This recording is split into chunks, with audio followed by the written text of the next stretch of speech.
Good morning, everybody. Why is the sky orange? I woke up this morning and the first 11 thoughts in my mind were, what's going on? Why is the sky orange? Are the wildfires closer than I think? Do I need to pack my bags?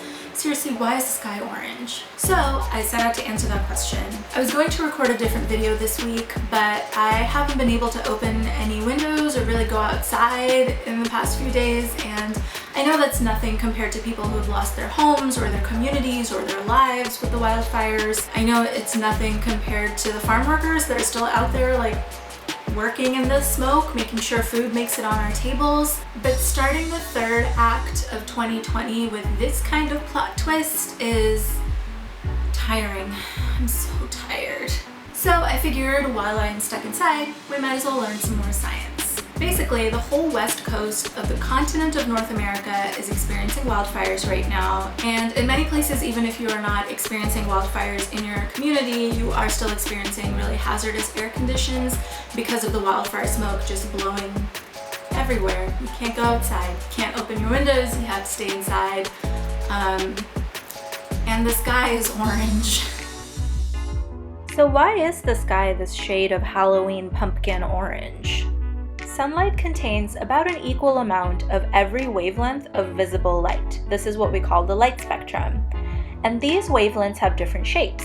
The violets and the blues have shorter wavelengths, and the oranges and the reds have longer wavelengths. While these wavelengths all move at the same speed, the shorter wavelengths have more opportunities to get knocked around or reflected because of the shape of their path.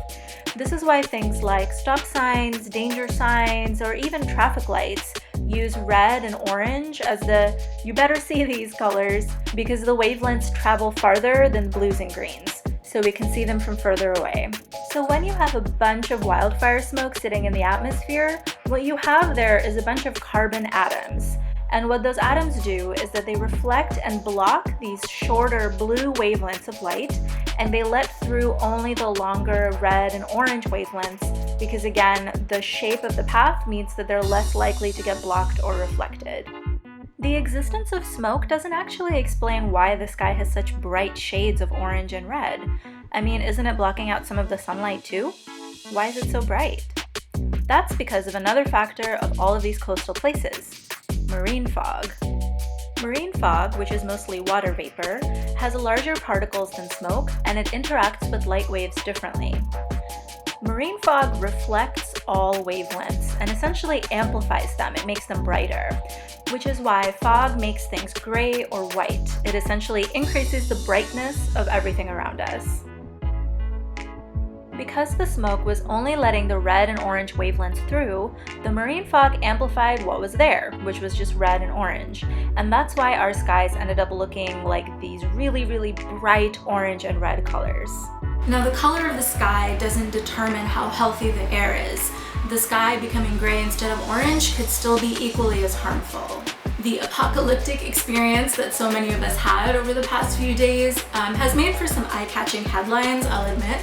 But don't forget that we didn't have a concept of wildfire season like this until just a few years ago. We used to worry about earthquakes. Remember that? Which brings me to, why are there so many wildfires lately? So obviously the biggest reason is climate change. Our environment is becoming hotter and drier because of climate change, and that is causing more wildfires than in previous decades. But something that's intertwined in that we can't ignore is the fact that our policies around ecology and preservation and environmentalism are basically devoid of any input from indigenous people who've lived here for centuries and know how to take care of this land better than anyone else. So yes, climate change and also colonialism together. One way that shows up is in our development patterns, which is basically where are we building new neighborhoods, where are we building new homes. We're building further and further away from cities and into places that were previously uninhabited, which means that not only are we increasing our proximity to wildfires when they happen, but we're also increasing the ignition sources that actually start the fires in the first place. Now I know that, a gender reveal party was the reason for the largest one in California, but other things that cause wildfires are things like electric lines that are bringing electricity to these neighborhoods. Another way that this shows up is that the US land management has this kind of hands-off approach when it comes to ecology and protecting our environment, and that can actually make wildfires worse. For centuries before this land was colonized, indigenous communities used to do controlled burns, and controlled burns are actually good for the environment. They clear out some of the underbrush, they increase biodiversity, and they also basically remove kindling if land is prone to wildfires. Now, the US Forest Service and the National Park Service, which have existed for about 100 years now, these agencies, at the direction of the federal government, adopted this policy that you have to put out every single fire no matter what, all the time. They refused to do controlled burns as recommended by the indigenous communities and then later by scientists for basically the past 100 years. I tried to figure out why, what would convince you to not do controlled burns? What do you have to lose by listening to these people? And the answer apparently is lumber.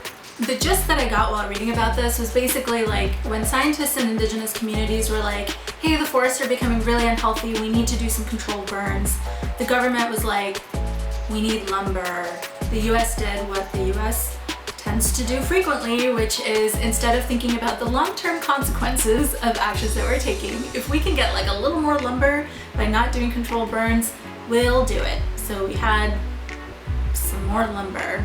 But now we have these wildfires. Now, whether you live along the west coast of North America or not, if you are interested in learning about how you can help those that are affected by the wildfires, I'm going to leave some links below to organizations that are local, community-led relief efforts. You can donate your time or your money, or you can even volunteer from home. If you do live close to the west coast of North America, I also would encourage you to consider donating blood, because that was one of the asks on all of the websites that I read. Another action that you can take is to learn about the ways that indigenous communities are advocating for land management. Yes, contact your congressperson and tell them to support the Green New Deal, but also I spent a lot of time reading through the materials on a website called the Indigenous Environmental Network. This is a nonprofit that basically connects all of these indigenous communities that are doing advocacy and activism around the health of our land, and it helps me as a reader be able to see all of the cool advocacy that's going on and find which ones are closest to where I live. And of course, it's not just about wildfires, right? It's about the health of our environment. So that includes everything from toxic contaminants, pesticides, deforestation, mining, water rights, whether we're building oil pipelines in places, border justice, economic systems. There's so many ways that people are advocating and fighting against the harmful effects of climate change and colonialism, right? Together, we're gonna think about them together now. There are a lot of people that are doing a lot of great work around so many different nuances of how climate change is showing up. So I really encourage you to check the website out. I will also link it below, and just read up on the things that are going on. If nothing else, it will at least help you feel a little bit more grounded and a little bit more hopeful that there are so many people that are working so hard to help the health of our environment, to make it a great place for all of us. When you're talking to people about the wildfires, I hope that you'll help them recognize how colonialism has affected wildfires like these. Doing so can help people recognize who's actually responsible for the damage in the first place. It's important to see these disasters as preventable, not as inevitable natural disasters. And it's also important to honor the work that people are doing every single day to support the environment and help them when we can. Thank you for watching, and I'll see you next time.